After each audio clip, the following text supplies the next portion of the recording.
Voltamos após o intervalo com os comentários do capítulo 6 do Evangelho segundo o Espiritismo, o Cristo Consolador.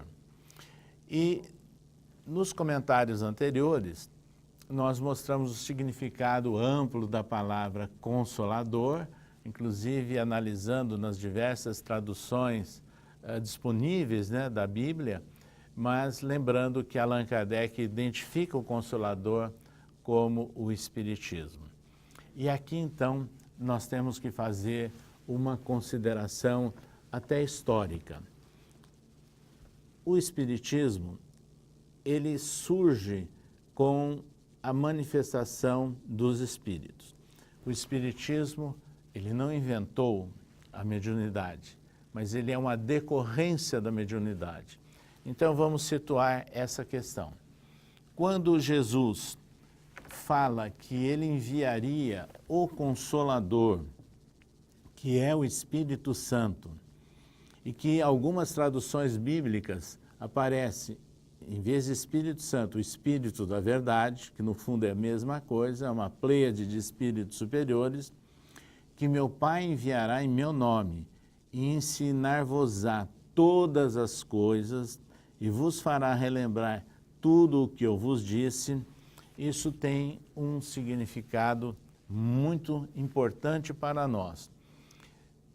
Quando Jesus é crucificado, os seus ensinos, eles passam por momentos assim bastante complexos, porque os próprios discípulos ficaram atormentados, preocupados e inseguros. Afinal, o homem que eles depositavam tanta esperança, de repente parte e os deixa sós.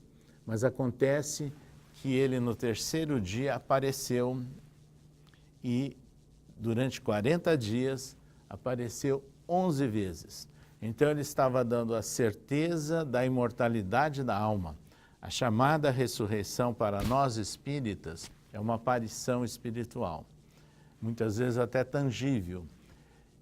E ainda no 50º dia houve o fenômeno de Pentecostes, quando ocorreram várias manifestações num ambiente de comemoração do dia da colheita, que era o dia de Pentecostes daquela época. Então, na verdade, essas manifestações de ordem espiritual é que deram a certeza para aquele povo de que os ensinos de Jesus eram verdadeiros. Ou seja, ele estava demonstrando a imortalidade da alma. E é com base nessa imortalidade da alma é que se consolida, todo o trabalho dos primeiros seguidores de Jesus. Então, o cristianismo, ele se fortalece com base no conceito da imortalidade da alma e da manifestação espiritual. E isso era tão comum que Paulo as registra na primeira epístola aos Coríntios, dando orientações sobre os dons espirituais. Vários discípulos produziram curas, foram intermediários de várias manifestações. Então, era comum a prática da manifestação espiritual. Todavia, esse intercâmbio com a espiritualidade passou a incomodar aqueles que se assenhorearam, da religião com outros interesses. E aí ela passou até a ser proibida. E houve época em que médiuns foram perseguidos, foram mortos, e é o caso de Joana d'Arc, que foi inclusive levada ao martírio supremo porque era médium. E muitos outros casos através da história estão registrados, até nos momentos da Inquisição, em que se sacrificavam as chamadas bruxas, que nada mais eram do que pessoas que também tinham dons de natureza espiritual. Mas o interessante é que se isso aconteceu e as manifestações, elas persistiram, nós vamos lembrar aqui de Jesus dizendo o seguinte: se estes se calarem, as pedras clamarão. E as pedras clamaram.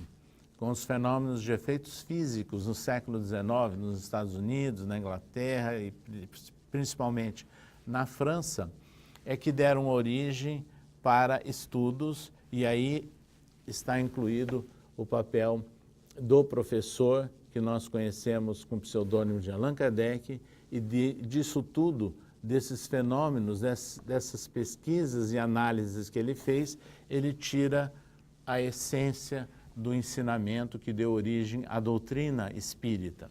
Então, o espiritismo surge em função da mediunidade. Então, qual é o papel do espiritismo em nossos dias como consolador prometido por Jesus?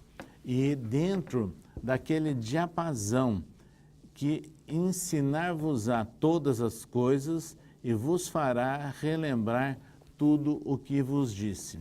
O espiritismo, ele vem mais uma vez assentado na manifestação espiritual, com a certeza da imortalidade da alma, mostrar mais detalhes, abrangência, o significado dos ensinos de Jesus. Então, o Espiritismo vem restaurar a simplicidade, a espontaneidade que havia na prática do cristianismo primitivo. Daí a razão do Evangelho segundo o Espiritismo estar assentado no ensino moral de Jesus e não em detalhes de discussões teológicas, de discussões filosóficas, mas e nem de discussões históricas. É aquilo que Jesus nos ensinou. E se nós colocarmos em prática o ensino moral de Jesus, nós encontraremos o que é necessário para o progresso da nossa civilização. Nós podemos dizer que o Sermão da Montanha é como se fosse a carta magna, a base, né, de uma nova proposta para a humanidade. Por isso que o Espiritismo, ele nos diz que é necessário reviver toda aquela mensagem. Ou seja, o Espiritismo é o Evangelho redivivo. E essa simplicidade, são essas características de ação é que podem caracterizar o papel do Consolador prometido em nossos dias. E sem dúvida nenhuma, a missão, o trabalho principal dos centros espíritas, dos grupos espíritas, que acolhem as pessoas que estão chegando a cada um desses locais, mas levando a mensagem viva de Jesus para os seus corações. Emmanuel, nos livros que ele comenta, esses trechos, né, do Evangelho de Jesus, registrados por João, nos alerta, inclusive, que para nós usufruirmos a intimidade de Jesus e senti-lo no coração, é imprescindível amá-lo, compartilhando-lhe a obra e a vida.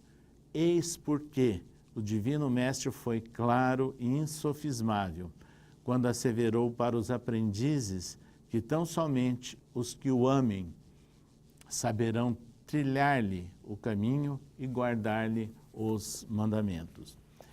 Outras obras de Emmanuel, espírito orientador de Chico Xavier, nos deixa claro também esse papel do Consolador prometido e relacionando inclusive com a difusão da mensagem espírita, quando ele escreve o seguinte: certifiquemo-nos de que na difusão dos princípios espíritas estamos todos em luta do bem para a extinção do mal e de que ninguém alcançará a suspirada vitória sem a vontade de aprender e a disposição de trabalhar.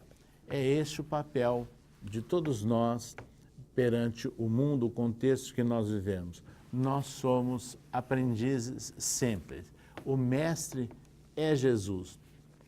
E quando nós falamos desse papel, dessa missão do Espiritismo, né, que Allan Kardec identifica como o Consolador prometido por Jesus, Chico Xavier, nos idos de 1963, ele psicografou uma mensagem também de Emmanuel, intitulada O Mestre e o Apóstolo, que se encontra num livro pequeno com o título de Opinião Espírita.